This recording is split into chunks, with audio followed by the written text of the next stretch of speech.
दोस्तों नमस्कार।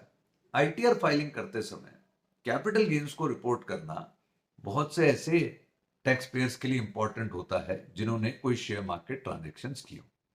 अब जब हम शेयर मार्केट ट्रांजैक्शंस को आईटीआर में रिपोर्ट करने जाते हैं तो हमारे लिए ब्रोकर द्वारा दिया गया profit and loss account important statement होता है। ये profit and loss statement her broker द्वारा अपने अपने तरीके से अलग प्रारूप में दिया जा सकता है। इन्हीं प्रॉफिट एंड लॉस अकाउंट या कैपिटल गेन स्टेटमेंट से जुड़ी एक रीसेंट क्वेरी मेरे समक्ष आई जो मुझे लगा सबके लिए इंपॉर्टेंट हो सकती है, जो इस शॉर्ट से आपके समक्ष रखता हूं कि what is the difference between realised gain and unrealised gain और realised loss and unrealised loss. इस बात को समझिएगा दोस्तों। फॉर एन एग्जांपल, एक करदाता को किसी कंपनी ने ब्रोकर ने स्टेटमेंट दिया और उन्हें कहा कि वित्त वर्ष 2024-25 में उन्हें 4 लाख का तो रियलाइज गेन है और 2 लाख रुपए का अनरियलाइज गेन है। तो टैक्स लायबिलिटी किस पर देनी है?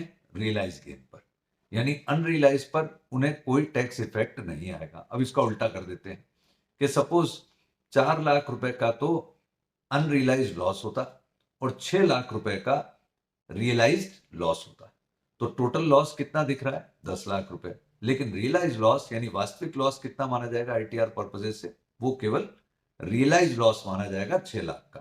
तो ऐसा लॉस जो आपने बुक नहीं किया परंतु आपको हो सकता था या आपके वैल्यूएशन में गिरावट की वजह से ब्रोकर ने आपको बता दिया कि साहब एज ऑन 31 मार्च आपके पास इतना अनरियलाइज लॉस था, उसका कोई बेनिफिट आपको आईटीआर फाइल करते समय नहीं मिलेगा। तो दूध का दूध पानी का पानी किए देते हैं और इस बात को इस प्रकार समझते हैं कि आपको रियलाइज गेन पर टैक्स देना है, अनरियलाइज गेन पर टैक्स नहीं देना। इसी प्रकार रियलाइज लॉस के ऊपर तो आपको सेट ऑफ बेनिफिट मिलेगा या कैरी फॉरवर्ड बेनिफिट मिलेगा, परंतु अनरियलाइज लॉस पर आपको कोई टैक्स बेनिफिट संबंधित वित्त वर्ष में न तो सेट ऑफ के रूप में मिलेगा न कैरी फॉरवर्ड के लिए मिलेगा। I hope this clarity would be useful. Thank you. जय हिंद।